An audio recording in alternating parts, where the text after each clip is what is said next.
আসসালামু আলাইকুম। এই মাসে কবুতর থেকে কত জোড়া বাচ্চা পেলাম, এর পাশাপাশি কত জোড়া বাচ্চা বিক্রি করেছি, তো টোটাল হিসাবটা আমি আপনাদেরকে এই ভিডিওর মাধ্যমে দেব। সকাল, সকাল চলে আসলাম কবুতরের ঘরে। আসার আগে কিন্তু কবুতরকে খাবার দিয়ে নিয়েছি। তো ১ম থেকে শুরু করা যাক। ১ম এ এখানে এসে দেখলাম যে কবুতরের ডিম থেকে এখনো বাচ্চা ফোটেনি। হয়তো ২-১ দিনের মধ্যে ফুটবে। তবে এখানে যে বাঁশের ঝুড়িটি আছে এর উপরেও কিন্তু কবুতরের ডিম থেকে বাচ্চা ফুটেছে। এর পাশাপাশি বাঁশের ঝুড়ির ভিতরেও কিন্তু কবুতরের ডিম থেকে বাচ্চা ফুটেছে। হয়তো এর আগের ভিডিওতে আমি দেখিয়ে গিয়েছিলাম যে বাঁশের ঝুড়ির ভিতরে কবুতরের ডিম থেকে বাচ্চা ফুটেছে, কিন্তু কয়েকদিনে অনেকটা বড় হয়েছে। এর পাশাপাশি এখানেও দেখুন যে দুটো বাচ্চা অনেকটাই বড় হয়েছে। কবুতরের বাচ্চা বড় হতে কিন্তু খুব একটা বেশি সময় লাগে না। আমি কিন্তু নিয়মিত আপনাদেরকে এখানকার ভিডিও দেখাই। তো যারা আমার ভিডিওগুলো নিয়মিত দেখে তারা অবশ্যই জানে যে কবুতরের বাচ্চা বড় হতে খুব একটা বেশি সময় লাগে না। তবে এখানে কয়েকটা সিঙ্গেল বাচ্চা আছে। তো যাই হোক, সিঙ্গেল বাচ্চাগুলোকে এবারে কিন্তু আমি সিঙ্গেলে রেখেছি। কেননা এর আগে অনেকবার জোড়া দিয়েছিলাম, কিন্তু কিছু, কিছু ক্ষেত্রে আরকি কোয়ালিটি ভালো হয় না। আর এজন্য সিঙ্গেল বাচ্চাগুলোকে এবারে সিঙ্গেল, সিঙ্গেল রেখেছি। তবে সিঙ্গেল, সিঙ্গেল বাচ্চা থাকলেও যখন আমি হিসাবটা করব তখন কিন্তু দুটো বাচ্চাকে এক জোড়া ধরে হিসাবটা করব। সেই হিসেবে বর্তমানে এখানে কত জোড়া কবুতরের বাচ্চা আছে তো সেটা আজকে আমি আপনাদেরকে জানিয়ে দেব। আগের ভিডিওতে আমি আপনাদেরকে বলেছিলাম এই মাসে কবুতর অনেক বেশি ডিম দিয়েছে, এর পাশাপাশি অনেক বেশি বাচ্চা দিয়েছে। তো এখন দেখার বিষয় যে বর্তমানে এখানে কত জোড়া কবুতরের বাচ্চা আছে। তবে যে বাচ্চাগুলো বর্তমানে আছে সাধারণত এই বাচ্চাগুলো দ্বারা হিসাবটা করতে হবে, কেননা এরপরে যে ডিমগুলো থেকে বাচ্চা ফুটবে সেই হিসাবটা করতে করতে ১ মাস পেরিয়ে যাবে। আমার এখানে সাধারণত হিসাবটা করা হয় ইংরেজি মাসের ১০ তারিখ থেকে পরের ইংরেজি মাসের ১০ তারিখ পর্যন্ত। আর এই সময়ের মধ্যে যে বাচ্চাগুলো পাওয়া যায় সাধারণত সেই বাচ্চাগুলো ধরে হিসাবটা করা হয়। আগের মাসে কবুতর থেকে অনেক কম বাচ্চা পেয়েছিলাম, এর পাশাপাশি লাভটাও কিন্তু কম হয়েছে।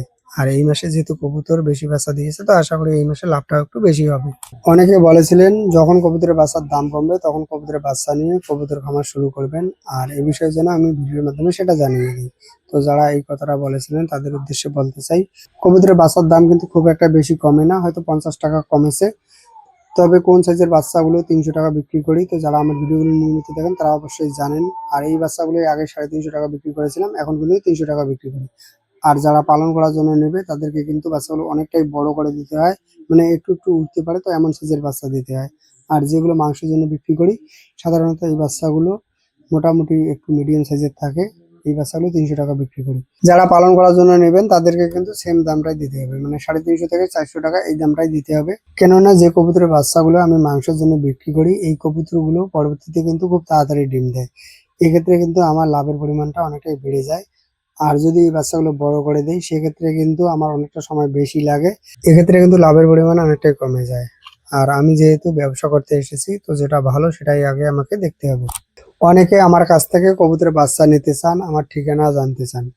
যদিও এর আগে কিছু, কিছু ভিডিওতে ঠিকানা বলেছিলাম, তারপরেও অনেকে নতুন করে ভিডিওগুলো দেখেন। মূলত এই কারণে এই সমস্যাগুলো হয়।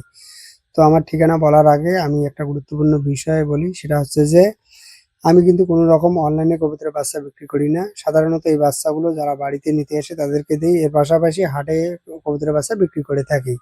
তো আমার ঠিকানা হচ্ছে পশ্চিমবঙ্গের কুচবিহার ডিস্ট্রিক্টের দিনহাটা। তো যদি কেউ মানে এই ডিস্ট্রিক্টের মধ্যে হন তবে আমি তাদেরকে দিতে পারবো, মানে কুচবিহার ডিস্ট্রিক্টের মধ্যে হলে। এর পাশাপাশি যদি কেউ বাড়িতে এসে নিয়ে যেতে চান সেক্ষেত্রে কিন্তু নিয়ে যেতে পারেন, কোনো রকম অসুবিধা নেই।